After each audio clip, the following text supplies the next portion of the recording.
In today's threat landscape, compromising computers in order to add them to botnets is by far the most common goal of malicious code writers. The largest botnet active in the wild today is Zeus, as the hackers behind it affectionately call it. This botnet utilizes a variety of threats and attack vectors, which we're going to outline in this video. With activity as illegal as stealing bank details and running DDoS attacks, you would think that hacker communities would discuss the sale of such tools deep in underground web communities. As it turns out, this is far from the case. A variety of publicly available websites exist today where malicious coders can create and sell their wares. In some cases, they sell fully featured toolkits, as shown here. In other cases, they provide access to free versions, though these kits sometimes contain their own hidden surprises. The hackers on these forums are far from fearful of getting caught, often displaying the amount of money they make in these botnets. They also often freely provide contact details for the exchange of goods and services. Here we have a hacker providing various service levels for bulletproof hosting, where another attacker can set up their botnet without fear of it being taken down. Other hackers rent access to pre-established botnets, often including screenshots showing the scope of the network.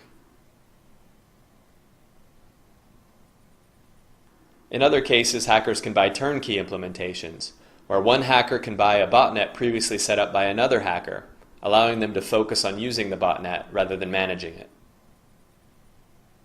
You can even find hackers brazenly selling credit card details on these forums. Once the botnet tools are purchased, or a free version is obtained, the attacker can install the software and begin creating unique malicious files. We'll begin with a configuration file that can be edited to include websites of the attacker's choice.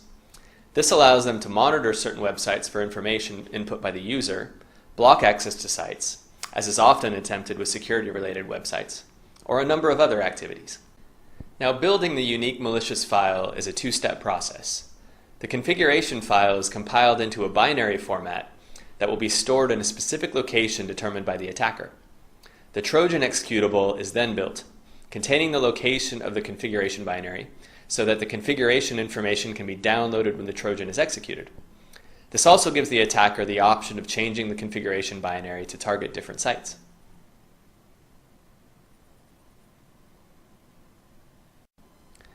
We've gone ahead and infected this computer to demonstrate another interesting feature of this builder. If the attacker accidentally infects the computer they're creating the malicious code on, the build tool has a function available to remove it from that computer. Here we've set up a scenario where we have an attacking system on the left and an unsuspecting user's computer on the right.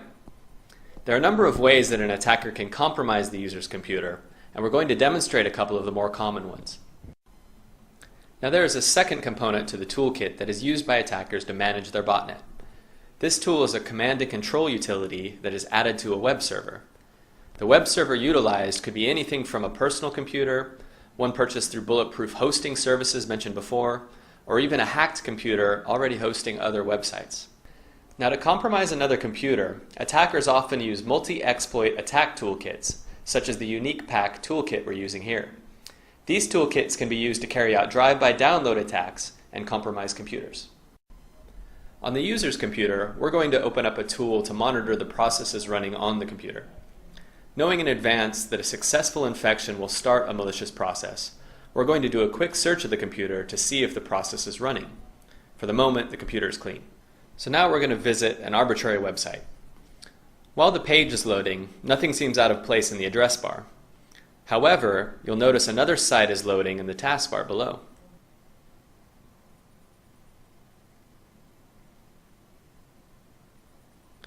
Switching back to the attacking computer, you'll see that a successful exploit has been performed as well.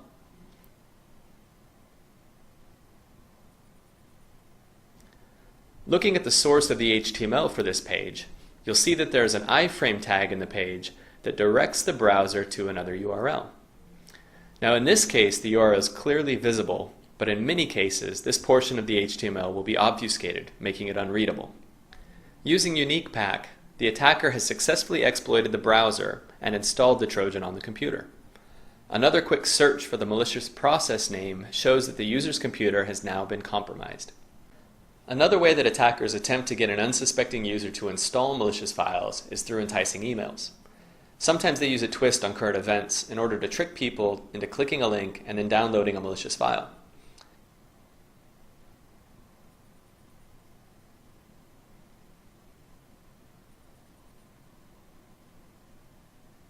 In other cases, they include attachments to emails.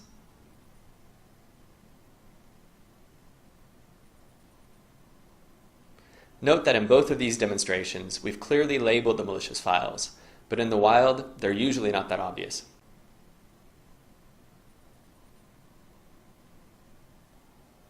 Now that we've taken control of the user's computer, you can see that it shows up in the control panel. From here, an attacker has access to all sorts of information, such as the operating system, the IP address, and the location of the computer. We'll now demonstrate some of the activities that an attacker can perform in this case. In short, the possibilities are endless. For example, the attacker can execute further malicious code on the user's computer. Here, we've only pushed an executable that contains an animation, but there's no limit to the types of software that an attacker can install now that they have control of the computer. They can also push legitimate software if they wish, such as remote monitoring tools, allowing them to view what the user is doing on the computer. Another commonly used feature of the toolkit is its web injection script. This gives an attacker the ability to steal all sorts of sensitive information simply by monitoring certain websites visited by the user, adding extra fields to those pages, and then logging the information typed into the fields. We'll demonstrate one other script here that's built into this toolkit. An attacker, after using a compromised computer to perform some sort of illegal activity, might want to cover his or her tracks after the task has been carried out. For example, if an attacker steals credit card details, he or she may want to knock the computer offline, making it more difficult for the user to check their bank account and delaying them from noticing the theft. To help facilitate this task, the computer comes with a kill OS script, which allows them to destroy the operating system of the compromised computer.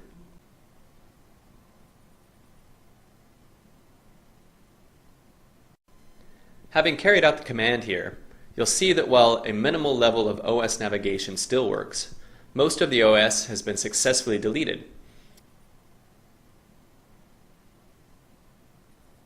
If the computer is rebooted, it will not load the operating system again.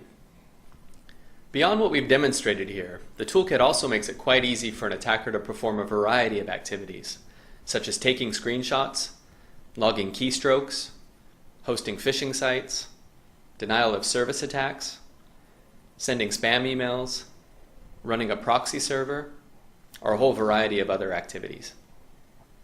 The last thing we'd like to demonstrate here are the same attacks again, only with semantic software installed. When we visit a website with a vulnerable browser this time, the intrusion prevention signatures catch and block the intrusion attempt. The antivirus signatures catch the Trojan, and the intrusion prevention signatures follow up by blocking all traffic from the attacking IP address.